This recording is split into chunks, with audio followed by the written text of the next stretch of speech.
네, 오늘도 이 새벽 하나님을 향해 나오신 여러분들 환영하고 축복합니다. 또 하나님 앞에서 말씀으로 기도로 귀한 은혜 누리신 여러분 되기를 축복합니다. 표리부동이라는 사자성어가 있습니다.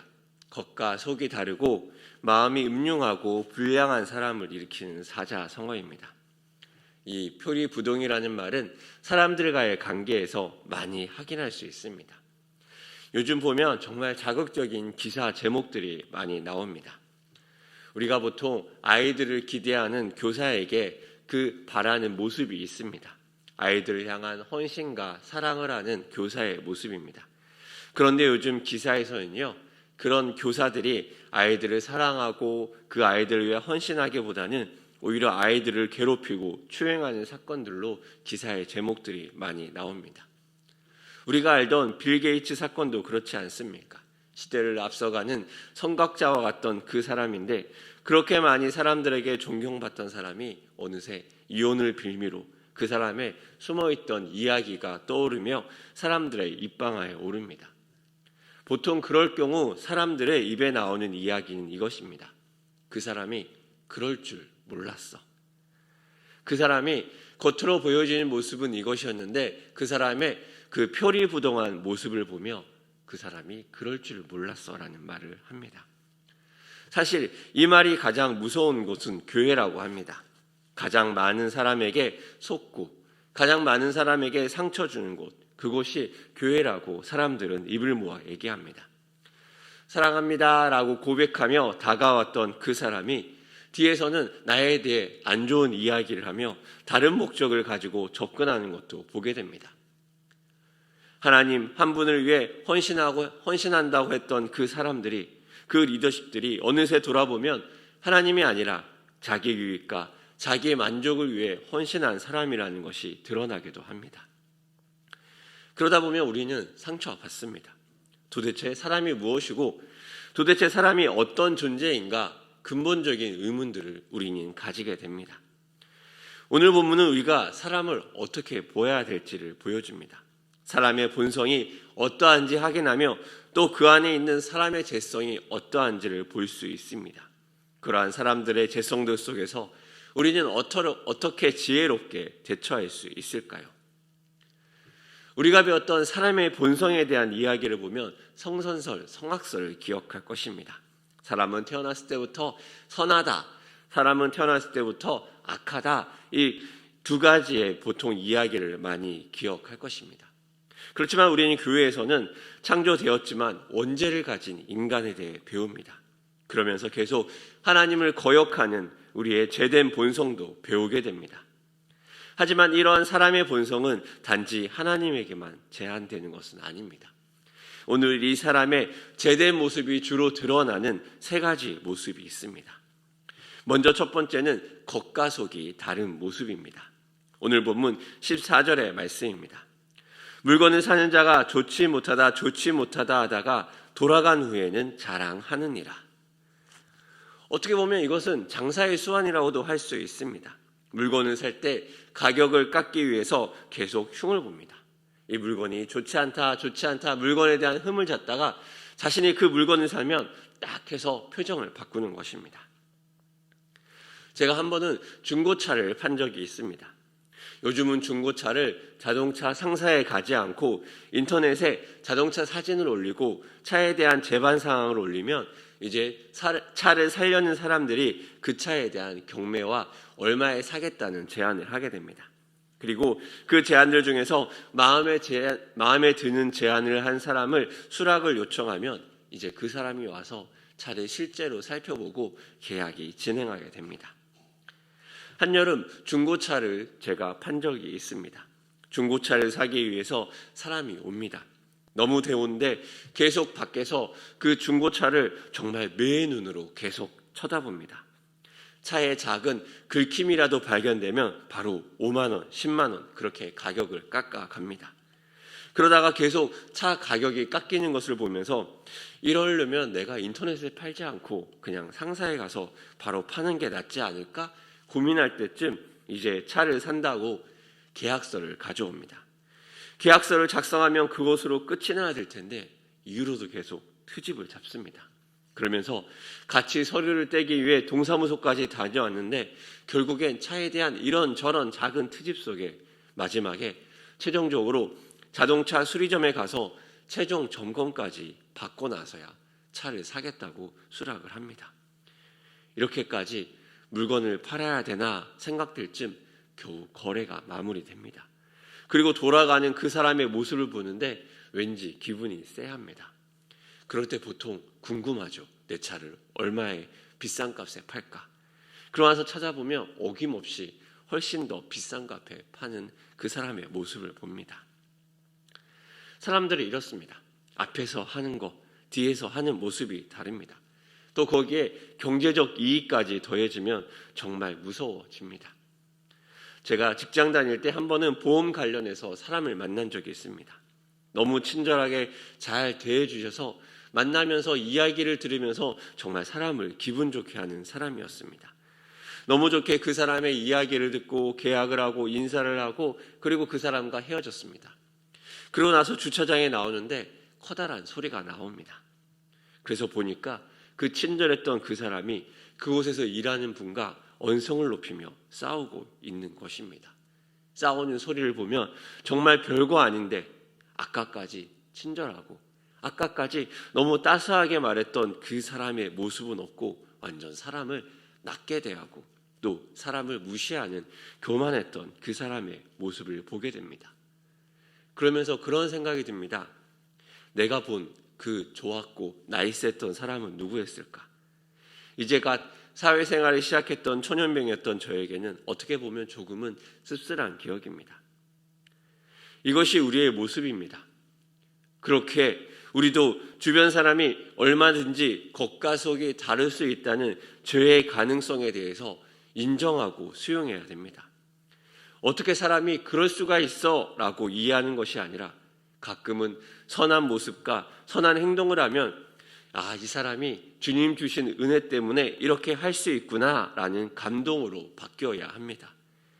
그리고 이 겉과 속이 다른 모습은 다양한 모습으로 확장됩니다. 그 확장의 모습은 자기 자랑입니다. 오늘 본문의 6절의 말씀은 이렇게 이야기합니다. 우리 함께 6절의 말씀 함께 읽어보도록 하겠습니다. 시작. 많은 사람이 각기 자기의 인자함을 자랑하나니 충성된 자를 누가 만날 수 있으랴. 이 본문의 말씀을 메시지 성경에서는 이렇게 이야기합니다. 충실하고 다정한 사람이 많다는데 대체 어디를 가야 그런 사람을 찾을 수 있을까? 충실하고 다정한 사람이 많다는데 그런 사람이 어디에 있습니까? 라는 또 다른 표현입니다. 2017년에 알바천국에서 설문조사를 한 적이 있습니다. 설문 내용이 이렇습니다. 현재 나의 자존감의 상태는 어떻게 되는가? 그래서 기본적으로 20대가 자존감이 가장 결핍된 세대라고 얘기합니다. 그런데 의외로 20대 중에서 자존감이 높은 사람은 24.4%, 보통인 사람은 35.1%입니다. 즉 20대 가장 자존감이 낮다고 하는 20대의 60%에 가까운 사람이 자신은 좋은 사람이라고 생각합니다.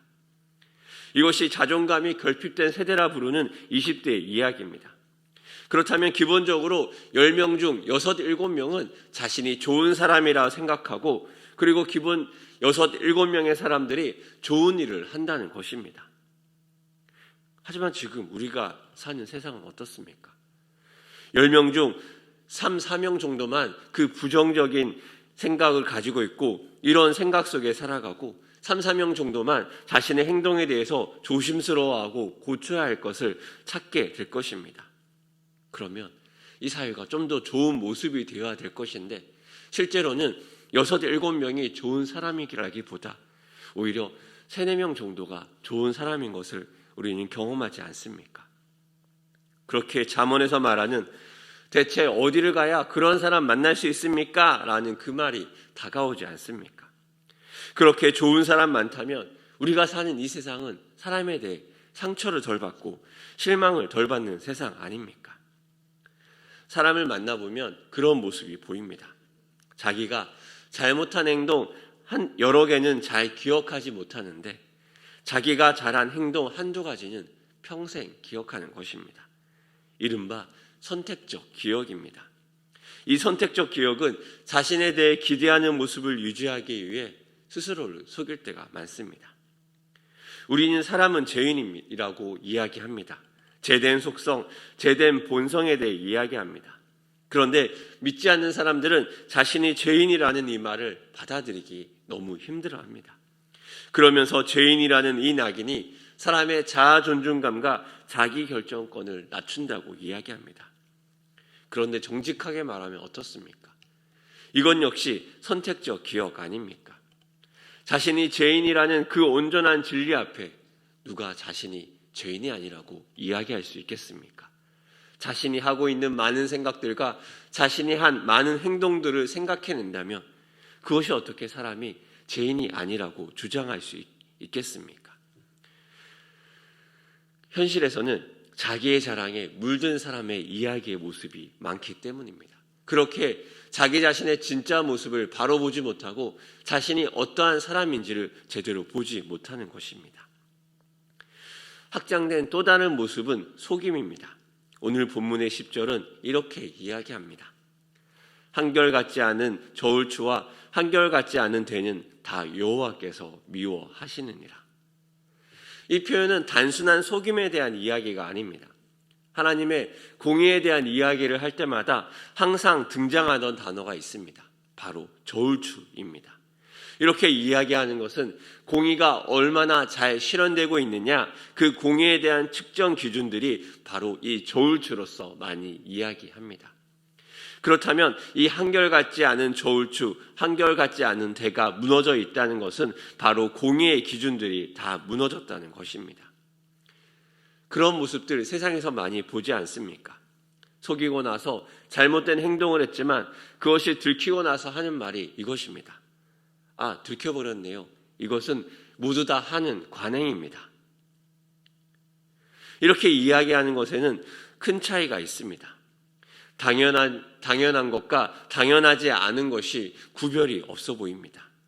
이 추는 당연한 것들을 옳은 것이라 이야기하고 옳지 않은 것을 옳지 않은 것이라 이야기할 수 있는 그 공의의 기준을 세워줍니다. 그런데 사람들은 이것을 속이면서 이 속임의 것들이 커져서 자신까지 속이는 것으로 이어집니다. 이러한 사람의 본성이 차고 넘치면 어떻게 됩니까? 본문의 3절은 이렇게 얘기합니다. 다툼을 멀리하는 것이 사람에게 영광이거늘 미련한 자마다 다툼을 일으키느니라. 사람의 악함과 어리석음 그리고 죄된 본성이 제어되지 않은 채 있으면 모든 것이 다툼이 되어 버립니다. 겉과 속이 달라 표리부동하는 모습을 보게 됩니다. 그리고 달려들어 충고하다가 듣지 않는 자로 인해서 상처받고 오히려 싸움만 커지게 됩니다.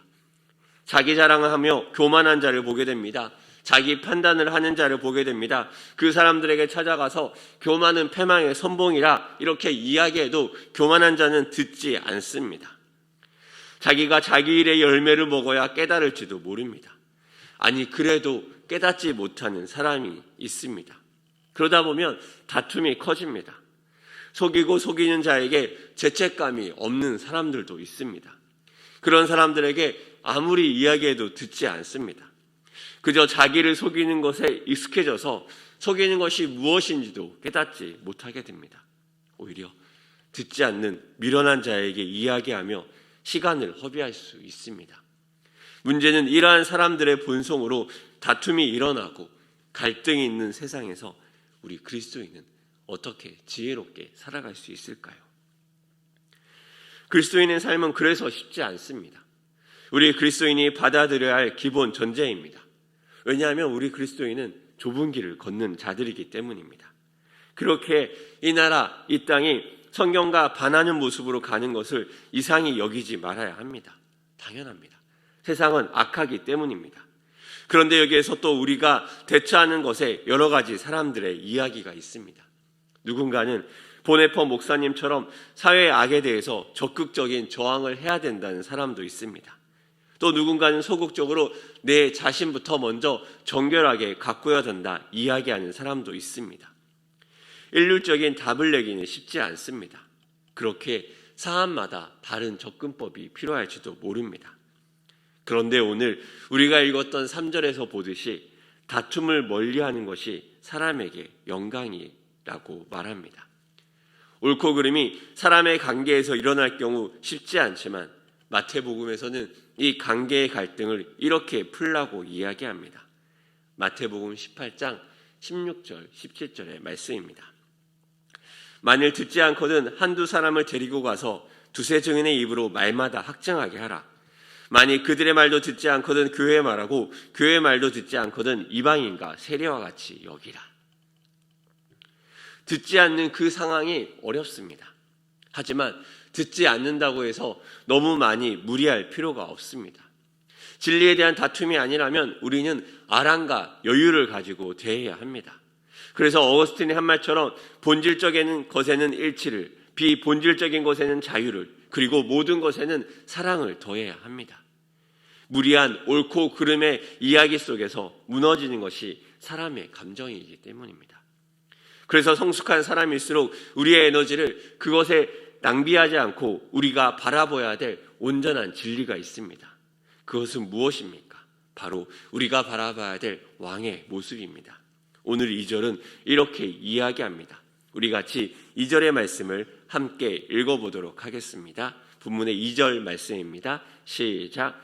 왕의 진노는 사자의 부르짖음 같으니 그를 노하게 하는 것은 자기의 생명을 해하는 것이니라. 아멘. 이 많은 사람의 속임과 갈등과 사람의 다툼 속에서 우리가 그 사람과의 싸움 가운데 머무르는 것은 어떻게 보면 어리석은 일일 수 있습니다. 우리가 바라봐야 할 것은 무엇입니까? 바로 왕의 얼굴입니다. 사람의 눈치를 보느라, 사람의 생각을 보느라 왕을 진노케 하는 만큼 어리석은 일은 없습니다. 게다가 그 왕은, 우리 주 하나님은 단순히 사람의 변덕으로 분노하고 사람의 성향으로 화를 내는 분이 아닙니다.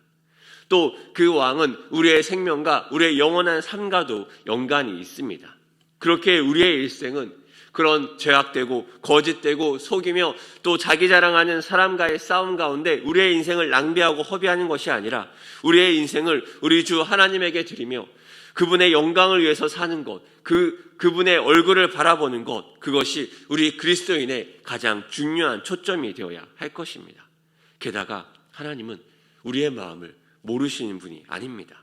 하나님은 우리의 마음속 깊은 곳을 아시는 분입니다. 우리의 마음에 있는 깊은 우물을 만들고 그것을 길러 나올 수 있도록 만드신 분도 하나님입니다. 그렇게 우리는 우리의 성실함으로 씨를 뿌리고 그 성실함을 따라 사람들의 어리석음에 휘말리지 않으며 우리를 향한, 하나님을 향한 오랜 순종의 길을 걸어가야 될 것입니다. 그렇게 8절은 이렇게 얘기합니다. 심판 자리에 앉은 왕은 그의 눈으로 모든 악을 흩어지게 하느니라. 그렇게 사람의 악들에 우리가 싸울 것이 아니라, 사람의 악들에 우리가 달려들어서 무엇이 옳고 그른지를 가리는 것이 지혜로운 것이 아니라 심판 자리에 앉은 왕에게 그 사람의 악을 넘겨드려야 될 것입니다. 그리고 우리는 우리의 삶을 바라보시는 그 하나님 앞에 여전히 성실함으로 하나님을 향한 그 길을 걸어가야 될 것입니다. 사랑하는 일산중신의 여러분, 우리가 이 땅을 살면서 잊지 말아야 할 것은 우리가 이 땅이 하나님의 창조에서 벗어난 타락 가운데 있다는 것입니다. 선하게 창조되었지만 타락되었고 그리하여서 구속이 필요한 상태입니다. 우리 역시 마찬가지입니다. 은혜로 말미암아 구원받았지만 우리는 또 매일매일 우리를 십자가에 못 박고 우리의 왕에게로 나아가야 될 것입니다. 어느 누구도 도달했다 이야기할 수 있는 자가 없습니다. 그렇게 연약한 우리에게 우리를 둘러싼 주변 환경의 악함에 영향을 받습니다. 나 혼자 잘한다고 되는 것이 아니기에 겉과 속이 다른 사람들에게 영향을 받습니다. 인스타나 매체로 모두가 행복하고 모두가 돈 잘 벌고 모두가 잘 사는 것처럼 사람들이 속습니다. 거기에 속으면 지금의 내 일상이 가치가 없어 보이고 내 일상에 대한 한멸을 느껴 지금 여기를 사랑할 수 없습니다. 또 하나님의 공의를 하찮게 만든 사람이 있고 하나님의 공의를 속이는 자들도 있습니다. 자기 자랑이 지나쳐 나를 가치 없는 사람으로 만드는 사람도 있고 그 속에서 우리는 단순한 진리 가운데로 돌아와야 합니다. 그 단순한 진리는 무엇이냐면 다시 우리 왕 앞에서는 경외입니다. 여호와를 경외하기에 우리는 그 하나님만을 두려워하며 속이고 거짓되고 또 다른 것으로 자기 자랑하는 사람들의 교만 가운데 그 싸움 가운데 휘말리지 아니하며 오직 우리의 왕을 경외하며 그 왕을 위한 삶을 살아야 합니다. 그런 삶을 살아가길 원하는 사람들에게 오늘 7절은 이렇게 이야기합니다. 우리 같이 7절의 말씀 함께 읽어보도록 하겠습니다. 시작. 온전하게 행하는 자가 의인이라 그의 후손에게 복이 있으니라. 아멘. 이 말씀을 유진 피터슨의 메시지 성경은 이렇게 얘기합니다. 하나님께 충성하여 정직하게 살면 후손의 삶이 훨씬 수월해진다. 왜 그럴까요? 하나님은 사람의 마음을 알기 때문입니다. 그리고 하나님 한 분만을 향해 마음을 고정하고 살아가는 우리의 인생을 우리의 후손들도 배우게 될 것입니다.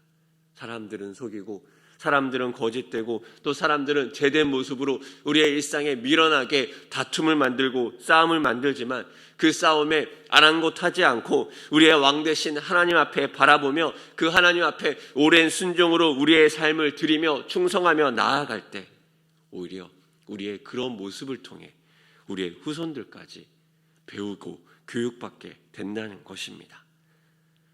무엇이 진리에 따른 삶인지 100마디의 말보다 긴 인생을 통해 보여주는 것이 교육이기 때문입니다.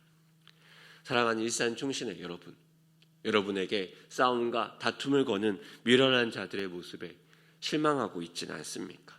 사람의 제된 모습에 여러분 마음이 무너지고 있지 않습니까? 그것 때문에 여러분 마음들이 여러 가지 걸림이 되진 않습니까? 그럴 때 우리에게 돌아오는 것은 다시 한번 우리의 왕 되신 주님을 다시 바라보며 그 왕 앞에 순종함으로 왕 앞에 오랜 순종으로 나아가며 하나님 앞에 정직하게 살아가는 것입니다. 하나님이 그 악을 흩어지게 하실 것이며 하나님은 그럼에도 불구하고 하나님을 선택하며 살아가는 우리를 통해 우리와 우리 가정들이 우리의 후손들이 하나님 앞에 바르게 사는 법을 배우게 될 것입니다. 오늘 하루 그 많은 사람들의 악함에도 불구하고 하나님을 향해 한 걸음 한 걸음 나아가는 귀한 발걸음 걸어가는 여러분 되시기를 축복합니다.